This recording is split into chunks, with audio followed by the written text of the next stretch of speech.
ಕರಾವಳಿಯ ಪುಟ್ಟ ಹಳ್ಳಿಯಲ್ಲಿ ಪ್ರತಿ ಅಮಾವಾಸ್ಯೆಗೆ ಒಬ್ಬೊಬ್ಬರು ಸಾವನ್ನಪ್ಪುತ್ತಿದ್ದರು. ಹಳ್ಳಿ ಜನರು ಭಯದಿಂದ ರಾತ್ರಿ ಹೊರಗೆ ಹೆಜ್ಜೆ ಇಡಲು ತಡೆಯುತ್ತಿದ್ದರು. ಮನೆಯ ಬಾಗಿಲುಗಳನ್ನು ಗಟ್ಟಿ ಮುಚ್ಚಿದರೂ ನಿಗೂಢವಾಗಿ ಹಂತಹಂತವಾಗಿ ಹತ್ಯೆಗಳು ನಡೆಯುತ್ತಿತ್ತು. ಹಳ್ಳಿಯ ವೃದ್ಧರು ಹಳೆಯ ಕತೆ ನೆನಪಿಸಿಕೊಂಡರು.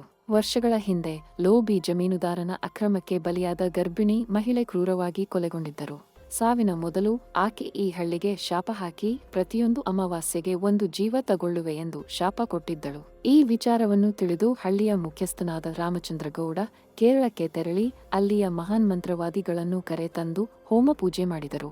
ನಂತರ ಮಹಾನ್ ಮಂತ್ರವಾದಿ ಒಂದು ಮಾತು ಹೇಳಿದರು. ಈ ಆತ್ಮ ಬಂಧನ ಮಾಡಬೇಕಾದರೆ ಅಮಾವಾಸ್ಯೆ ರಾತ್ರಿ ಧೈರ್ಯವಂತನಾದ ಮದುವೆಯಾಗದ ಹುಡುಗ ಶವದಾಹನ ಭೂಮಿಗೆ ಹೋಗಿ ಆ ಗರ್ಭಿಣಿ ಮಹಿಳೆಯ ಸಮಾಧಿಯಿಂದ ಒಂದಿಷ್ಟು ಮಣ್ಣು ತರಬೇಕು. ಆ ಸಂದರ್ಭದಲ್ಲಿ ಎಲ್ಲರೂ ಪೂಜೆಯ ಜಾಗದಲ್ಲೇ ಇರಬೇಕು. ಹಾಗೂ ಆ ಮಣ್ಣು ತರುವ ಸಂದರ್ಭದಲ್ಲಿ ಆ ಗರ್ಭಿಣಿ ಮಹಿಳೆಯ ಆತ್ಮ ಆ ಹುಡುಗನಿಗೆ ತೊಂದರೆ ಮಾಡುತ್ತದೆ ಎಂದು ಮಹಾನ್ ಮಂತ್ರವಾದಿ ಹೇಳುತ್ತಾರೆ. ನಂತರ ಆ ಹುಡುಗ ಮಣ್ಣು ತರಲು ಹೋದ. ಅಲ್ಲಿ ಅವನಿಗೆ ಆಕಸ್ಮಿಕವಾಗಿ ಅಲ್ಲಿ ಒಂದು ಕಪ್ಪು ನೆರಳು ಕಾಣಿಸಿಕೊಂಡಿತು. ಅದು ಅಶರೀರಿ ಮಹಿಳೆಯ ರೂಪದಲ್ಲಿತ್ತು.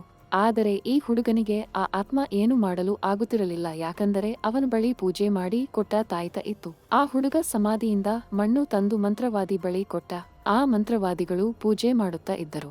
ಸುತ್ತಮುತ್ತ ಜೋರು ಕರ್ಕಶವಾಗಿ ಆ ಗರ್ಭಿಣಿ ಮಹಿಳೆಯ ಆತ್ಮವು ಕಿರುಚುತ್ತಿತ್ತು. ಮಂತ್ರವಾದಿಗಳು ಸ್ವಲ್ಪ ಸಮಯದ ನಂತರ ಆ ಆತ್ಮವನ್ನು ಬಂಧಿಸಿದರು. ಆ ಬಂಧಿಸಿದ ಆತ್ಮವನ್ನು ಒಂದು ಮರಕ್ಕೆ ಮೊಳೆ ಹೊಡೆದು ಸಂಪೂರ್ಣವಾಗಿ ಬಂಧಿಸಿದರು. ಈ ಸಮಯದ ನಂತರ ಆ ಊರಿನ ಜನರು ಸಂತೋಷದಿಂದ ಜೀವನ ಮಾಡಿದರು. ಆ ದಿನದಿಂದ ಹಳ್ಳಿಯಲ್ಲಿ ಯಾವುದೇ ಅಮಾವಾಸ್ಯೆಯು ಸಾವಿನ ದಿನವಾಗಿರಲಿಲ್ಲ.